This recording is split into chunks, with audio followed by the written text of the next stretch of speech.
श्री रामलीला संहिता साहित्य संकलन का इंतजार अब होगा समाप्त। मुंबई वरिष्ठ साहित्यकार व कई बड़े ग्रंथों के रचनाकार डॉक्टर कृपाशंकर मिश्र की आने वाली नई रचना श्री रामलीला संहिता का इंतजार पाठकगण काफी समय से कर रहे हैं। बताया जाता है कि यह संकलन उत्तर प्रदेश के जौनपुर जनपद के नारीपुर की रामलीला को आधारित है, जो तकरीबन अर्धशतक के करीब है। स्थानीय जनप्रतिनिधियों ने इसको शुभकामनाएं दी। संकलन मूलतः श्री रामचंद्र जी के जीवन से जुड़े पात्रों को बड़े नजदीक से छूते हुए गुजर रही है, जिसमें पाठकों के लिए अद्भुत जानकारी दी गई। वहीं नारीपुर की रामलीला के इतिहास को भी यह दर्शाएगी। संकलन की शुरुआत जहां सरस्वती पूजन से है, तो समापन हनुमान जी की अर्चना से की जा रही है। कई अद्भुत जानकारियों को समेटे श्री रामलीला संहिता शीघ्र ही पुस्तकालयों पर उपस्थित होगी। उपरोक्त सूचना एक प्रेस वार्ता में डॉक्टर कृपाशंकर मिश्र ने दी। आज हम बैठे हैं श्री रामलीला संहिता के रचनाकार आदरणीय साहित्यकार कृपाशंकर मिश्र जी के साथ। डॉक्टर कृपाशंकर मिश्र जी उत्तर प्रदेश जौनपुर के निवासी हैं। तो आइए उनसे समझते हैं कि श्री रामलीला संहिता रचना का कारण क्या है, क्या विशेष रहा जिसके कारण उनको यह नाम से पुस्तक निकालने का अवसर मिला या इच्छा जाहिर हुई। तो मैं सर पहले आपसे नमस्कार करते हुए मैं जानना चाहूँगा कि आपने श्री रामलीला संहिता पुस्तक को लिखने की आवश्यकता कैसे महसूस की? धन्यवाद आपका आदरणीय नंदन जी। रामलीला संहिता, जैसे कि इसके 3 जो शब्दाक्षर बनते हैं, उसमें सबसे महत्वपूर्ण है संहिता। पहले भी संहिताएं लिखी गई हैं हमारे ऋषियों और मुनियों ने। उन्हें जो सुना और जो संयोजित किया उसे संहिता का नाम दिया गया। और संहिताओं में शुरू से लेके अंत तक के उसके पूर्ण विवरण उसमें प्रस्तुत किए गए। तो जो नारीपुर सुजानगंज जौनपुर में रामलीला होती है, इसके लगभग 46 वर्ष पूरे होने को हैं।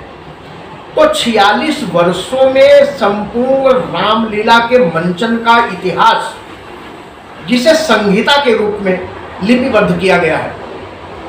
संहिता शब्द अपने आप में इतना व्यापक है कि इसका संकुचन अगर आप कर दें तो इतिहास बन जाता है, और इतिहास को अगर बहुत व्यापक कर दें तो संहिता बन जाती है।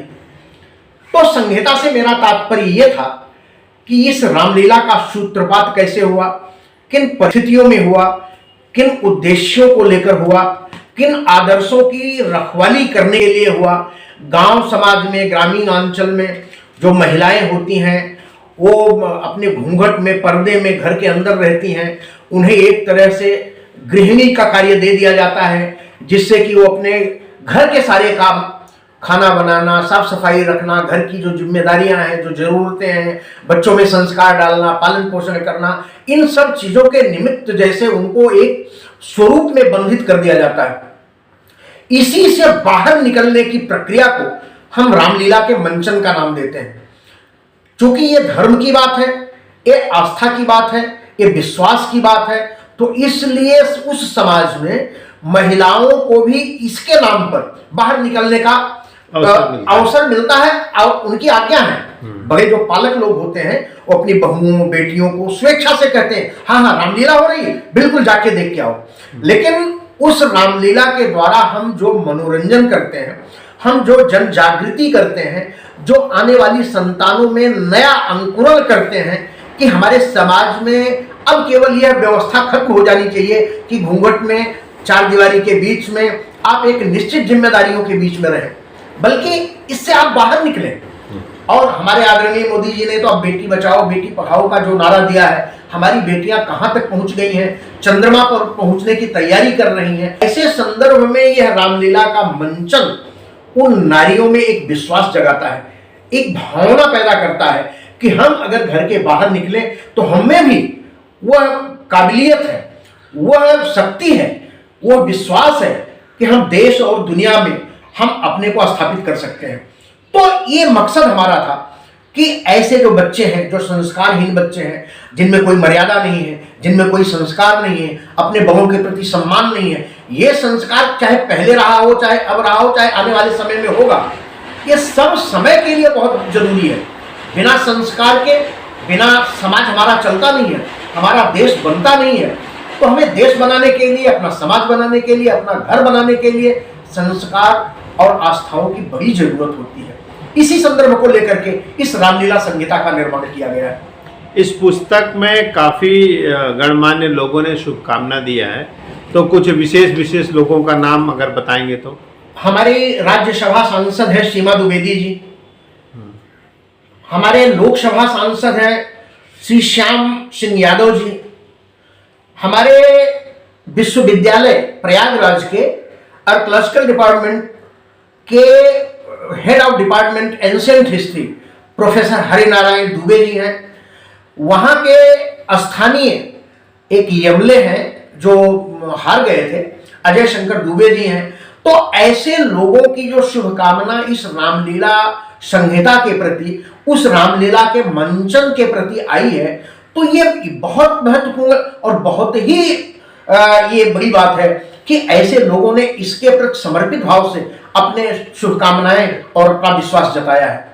पुस्तक को देखने से ऐसा लगता है कि आपने जौनपुर, नारीपुर और पूरे देश के जो धार्मिक प्रवृत्ति है या भगवान श्री राम की आस्था को जोड़ने का प्रयास किया है इस पुस्तक में। भगवान राम तो स्वयं एक राष्ट्र पुरुष है, एक विश्व पुरुष है, एक विराट पुरुष है, एक विश्व स्वरूप पुरुष है, और ये कहिए ये तो अखिलेश्वर है, इस संपूर्ण ब्रह्मांड में समाये हुए हैं। और उन्हीं का प्रतीक रूप जो आज जगह जगह रामलीलाएं होती हैं, जिनका मंचन होता है, उसी के माध्यम से उन पर ये प्रकाश डाला गया है और बस उसी के लिए ये संहिता रची गई है। आपने इसमें एक विशेष चीज हमको देखने को मिली, आपने कई शब्दावली, कई ऐसे नाम जो रामचरितमानस में है उनका विशेषता लोगों को बताने का प्रयास किया है। कुछ ऐसे नाम हैं जो लोगों ने अपने जीवन में सुना नहीं होगा, वो भी बताने का प्रयास किया है। एक्चुअली ये देखिए, ये नाम तो सब जानते हैं, विभीषण को लोग जानते हैं, अहिल्या को जानते हैं, कैकसी को जानते हैं, और सुमाली को जानते हैं, ताड़का को जानते हैं, लेकिन ये कौन है और कैसे रामचरितमानस या रामलीला के या राम कथा के एक चरित्र बन पाए, ये अपने आप में बड़ा महत्वपूर्ण होता है। तो ऐसे संदर्भों के उनके रिश्ते कब है, उनका पहले का जन्म क्या था, अब वो किस रूप में आए हैं, किस तरह से उनके रिश्ते बने हैं, तो ये बहुत सारी ऐसी बातें हैं जो इस संहिता का एक केंद्र बिंदु भी रहा है। इसमें आपने प्रयास किया है कि इस 40-45 वर्षों के बीच में जो भी लोग उस रामलीला से संबद्ध रहे हैं, सबका परिचय देने का भी प्रयास किया है। इसमें लगभग 160 पात्र ऐसे हैं, 160 जिन्होंने चरित्र निर्वाह किया है रामलीला के मंच पर। और तब से 1978 से लेकर के वर्तमान तक 6 बरस से बच्चे को लेकर के 66 और 67 बरस तक के जनरेशन को हमने इसमें समाहित किया है। और उनके जो सहयोग थे, उनका जो चरित्र निर्वाह था, रामलीला मंचन के प्रति उनका जो समर्पित भाव था, इन सब सारी चीजों को हमने इसमें इंगित किया है। पुस्तक में एक चीज और भी देखने को मिली है कि अंतिम अध्याय में आपने भगवान श्री रामचंद्र जी की स्तुति वगैरह के बाद हनुमान जी के लिए भी स्थान दिया है, तो कुछ विशेषता कारण से। देखिए, जहां राम है तो हनुमान रहेंगे ही, और बिना हनुमान के तो राम अधूरे हैं। हनुमान आते हैं तभी राम की पूर्णता होती है। चाहे माता सीता के संदर्भ में ले लीजिए, चाहे प्रभु श्री राम के संदर्भ में ले लीजिए, और चाहे उनके विश्वसनीयता, उनकी मित्रता, उनके सेवक, उनकी भक्ति, सभी रूपों में हनुमान जी को आप देख सकते हैं। तो बिना हनुमान के तो राम अधूरे हैं, और राम को पूर्ण करने के लिए हनुमान की शरण में जाना ही पड़ता है। बहुत ही सुंदर। ये पुस्तक कब तक तैयार हो जाएगी? ये मुझे ऐसा लगता है कि सितंबर के अंत तक यह बिल्कुल तैयार होकर अपने पूर्ण स्वरूप में आ जाएगी। और 24 तारीख को लक्ष्मी पूजन है, 24 अक्टूबर 2022, और 25, 26, 27 नारीपुर में रामलीला का मंचन किया जाएगा और उसी समय इसका लोकार्पण किया जाएगा, जिसमें हमारी सांसद सीमा द्विवेदी जी, श्याम सिंह यादव जी, अज्जू जी, प्रोफेसर हरिनारायण दुबे जी, ये सभी लोग अपनी शुभकामना देने के लिए वहां उपस्थित रहेंगे। और यह आपकी जो पुस्तक है, आप बताओ, साहित्यकार कई आपने ग्रंथ साहित्य की रचना की है, तो ये कौन सी संख्या पे है, कितना नंबर पे ये है? 14वां नंबर इसका आता है। अब तक हमने 13 काव्य संग्रहों का निर्माण किया है और लिखा है, और ये हमारी 14वीं रचना होगी, श्री रामलीला संहिता। जो पहली पुस्तक का पहली पुस्तक का नाम सामिली है। अच्छा। पहली पुस्तक जो हमारा पहला काव्य संग्रह था, और जब उस समय में एमए प्रीवियस में था, प्रथम वर्ष में था, तब सामिली का मैंने तकरीबन कौन सा सन रहा होगा? लगभग 1979। तो इतना बड़ा गैप में आपने 14 ग्रंथ साहित्य लिखे हैं जी। इस बीच में। जी, बहुत ही सुंदर। अभी आगे कुछ आपका उद्देश्य है? अब मेरा एक नया काव्य संग्रह आ रहा है, आकाशवाणी, जो बिल्कुल वो भी लगभग पूर्णता के कगार पे है, और आने वाले 2-3 महीनों में संभवतः यह जितने भी हमारे पाठक हैं या श्रोता हैं उनके लिए उपलब्ध होगा। तो कुछ विशेष कारणों से उसको आप लिख रहे हैं आकाशवाणी? आकाशवाणी का मेरा संदर्भ ये था, आकाशवाणी का शब्द एक्चुअली ये दिया था सुमित्रानंदन पंत जी ने। ये रेडियो, जब आप अंग्रेजी में रेडियो इसको कहते थे, और रेडियो जरा शब्द जो है हमारी हिंदी भाषा के लिए थोड़ा जैसे ग्राह्य नहीं था, ग्रहण करने योग्य नहीं था। तो आकाशवाणी से मेरा यह मतलब है कि सब लोगों के विचार, सब लोगों की भावनाएं जो निकलती हैं वही तो आकाशवाणी होती है, और वही प्रेरणा का स्रोत होता है।